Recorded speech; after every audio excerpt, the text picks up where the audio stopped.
ये अभी हम वजूहात पे भी बात कर रहे थे, इसमें क्या इंसानी गलतियों का शुमार भी किया जा सकता है कि ये जो सैलाबी सूरत हाल पैदा हुई है, यानी क्या हमारे पास इस सूरत हाल को अवॉइड करने के लिए भी कोई रास्ता मौजूद था, या ये बस एक कुदरती आफत है, इसको कोई सूरत हमारे पास थी ही नहीं कि सियालकोट के उन इलाकों में भी पानी जमा होने से रोका जा सकता है जहां पर कभी भी पानी जमा नहीं हुआ। आप इसको किस तरह से देख रही हैं?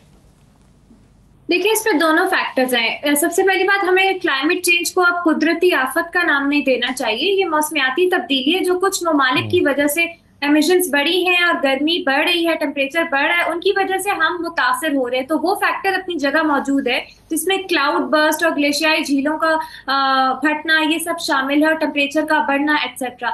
लेकिन दूसरी साइड पे दूसरा फैक्टर ये है कि हमारी अर्बन फ्लडिंग बहुत ज्यादा हो रही है। उसमें हमारी गलती है। जो फ्लड प्लेन के ऊपर कंस्ट्रक्शन है, दरियाओं के रास्तों पे कंस्ट्रक्शन है, पहाड़ों के सैलाबी रेलों के रास्तों में कंस्ट्रक्शन है, पहाड़ों से आने वाली नदियों के रास्ते में कंस्ट्रक्शन है, जो कि नहीं होनी चाहिए। हमारा ड्रेनेज सिस्टम आउटडेटेड है, जिसकी वजह से वो बर्दाश्त ही नहीं कर पाता जब फ्लडिंग होती है। और ऊपर से नई हाउसिंग सोसाइटीज को भी एनओसी हम इशू करते जा रहे हैं। एनवायरमेंट मैनेजमेंट प्लानिंग मिसिंग होती है और हम एनओसी इशू कर देते हैं। तो ये हमारे एंड पे मसाइल हैं।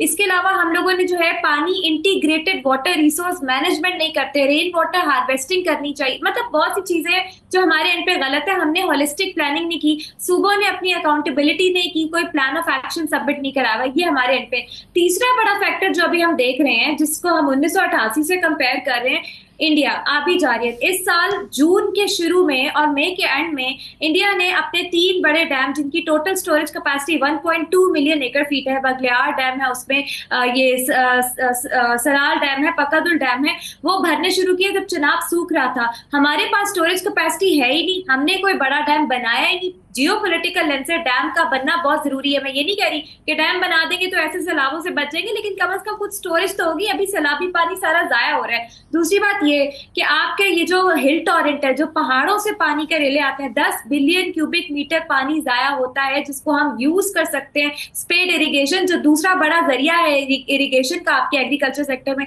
तो ये मामला, ये 3 फैक्टर्स हैं, क्लाइमेट चेंज, हमारी मिस प्लानिंग और इंडिया फैक्टर, जिसकी वजह से हम इस फ्लड सुनामी से गुजर रहे हैं। तो these are the 3 factors. Sialkot के करीब नाले हैं, तो हमारे रिपोर्टर हमें बता रहे थे कि उन नालों का धाना तंग कर दिया गया है, क्योंकि वहां पे भी तजावुजात कायम हो गई। जब भी आप दरिया के रास्ते में या नालों के रास्ते में कंस्ट्रक्शंस कर लेंगे तो वो पानी ज़ाहिर ओवरफ्लो करेगा और बाहर आ जाएगा। तो आपके ख्याल में ये कितनी बड़ी रीज़न है नालों के ऊपर ये तजावुजात कायम कर लेना, उनका मुंह तंग कर देना, वो बॉटल नेक बन जाएंगे तो ये होगा? देखिए, ये मामला ऐसा नहीं है कि किसी को पता नहीं था और अभी अचानक पता लग रहा है। इसकी मिसाल ये है कि पंजाब में 2023 का Punjab river and drainage act मौजूद है। उसमें साफ साफ लिखा हुआ है कनाल अथॉरिटी बने, रिवर एनक्रोचमेंट नहीं होनी चाहिए, कनाल ऑफिसर अपॉइंट होनी चाहिए, जिनसे परमिशन लेके फिर कंस्ट्रक्शन की जा सकती है। एनओसी प्रॉपर उसमें है। मसला ये है कि इन्फोर्समेंट ही नहीं है, निफाज ही नहीं हुआ। यानी हमें पता है कि ये मैटर है, ये इलीगल बन सकती है सोसाइटीज, उस एक्ट का कहीं निफाज नहीं है। फिर जोनिंग नहीं है। गांव से जो शहर आबाद हो रहे हैं, कोई जोन ही नहीं है बीच में आइडेंटिफाई करने के लिए कहाँ अर्बन स्प्रॉल हो रहा है। डॉक्टर साहब, ज्यादा तशवीश की बात हुई है ना, आप कह रही हैं कि एनओसी लिए बगैर कंस्ट्रक्शन नहीं हो सकती। ज्यादा तशवीश की बात यह है कि एनओसीज लेकर ही गैर कानूनी जगहों पर कंस्ट्रक्शन की गई हैं। ये भी एक अनफॉर्चुनेट है। सही है, इसमें बिल्कुल ठीक है जो आप कह रही हैं कि जो अर्बन फ्लडिंग हो रही है उसमें तो हमारी गलतियां हैं, सोसाइटियां बना ली और एनओसीज दे दिए, ये सब कुछ हुआ। इस पर एक सरकारी मौके भी सामने आया, उस पर मैं आगे जाके बात करता हूं। लेकिन डॉक्टर साहब, ये बताइए कि अगले 2 से 3 दिन में आपको लगता है कि सिचुएशन सैलाब की बेहतर हो जाएगी, या आपको मामला थोड़ा सा ज्यादा क्रिटिकल होता हुआ नजर आ रहा है? यानी हम पीक, जो फ्लड का, मौजूदा फ्लड का पीक देख चुके हैं या अभी देखना बाकी है? मेरे ख्याल में अभी पीक सीजन ये चल रहा है और सियालकोट नारोवाल में सिचुएशन बतदरीज जो है वो नॉर्मल हो जाएगी। लेकिन ये सारा पानी जो है वो साउथ की तरफ चूंकि जा रहा है, तो उसके साथ साथ जो है वो झंग, मुल्तान और जो हमारे झंग के इलाके हैं 18 हज़ारी, इन पे दबाव जो है वो पानी का बढ़ना है। और ये सिलसिला जो है वो 4 से 5 सितंबर तक या 6 सितंबर तक ये अभी सिलसिला यहाँ तक जारी रहेगा, क्योंकि इतने ही टाइम में ये पानी जो है वो हेड पंजनद की तरफ जाके ड्रेन होगा और फिर आहिस्ता आहिस्ता जो है वो पानी रिसीड होना शुरू हो जाएगा और फिर सूरत हाल बेहतर हो जाएगी। लेकिन मेरा ख्याल ये है कि इस वक्त ये पीक जो है वो चल रहा है और ये अगला एक वीक जो है ये पीक एक्टिविटीज जो है वो जारी रहेंगी फ्लड की। और तो जो इलाके डॉक्टर साहब खतरे की जद में हैं, जैसे आ रहा है वो आहिस्ता आहिस्ता नीचे की तरफ जो है वो जा रहा है। आपने जैसे 18 हज़ारी का नाम लिया, मुल्तान की बात की, ये जो इलाके खतरात की जद में है 18 हज़ारी, तो जब भी सैलाब आता है वो बदकिस्मत इलाका है कि जो डूबता है, तो आप वहाँ पर अब तैयारी क्या है? जो इलाके इस वक्त खतरे की जद में हैं वहाँ पर आप क्या कर रहे हैं? सबसे पहले तो हमारा, जैसे मैंने आपको पहले बताया कि सबसे पहला स्टेप जो है वो इवैक्यूएशन है। जितनी जल्दी हम इवैक्यूएशन को यकीनी बनाएंगे उतना नुकसान जो है वो कम से कम होगा।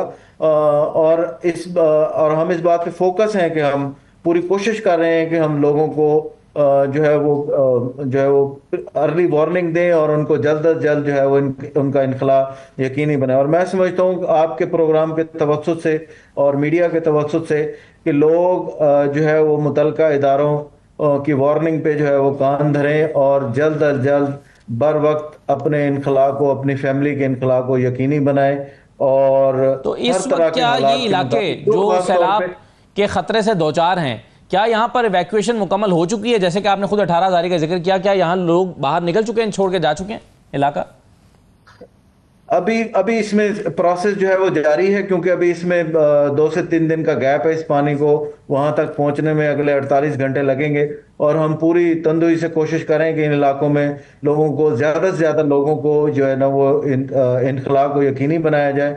और हमने अपनी तैयारी जो है वो जो है उस हिसाब से कर ली है और मैक्सिमम रिसोर्सेज जो है वो इस फ्लड जहाँ जहाँ ये ड्रेन हो रहा है वहां पे हम जो है वो अपने रिसोर्सेज जो है आपका फोकस सबसे ज्यादा किन जगहों पर है इस वक्त? कौन से डिस्ट्रिक्ट में सबसे ज्यादा फोकस है इस वक्त? जो मौजूदा हमारा फोकस है वो चनियोट में जो है वो इस वक्त जो है वो मैक्सिमम पानी जो है वो गुजर रहा है। जो हेड मराला से आया था वो अब चनियोट से गुजर रहा है और इसके बाद इसने जो है वो जंग की तरफ जो है वो मूव करना है।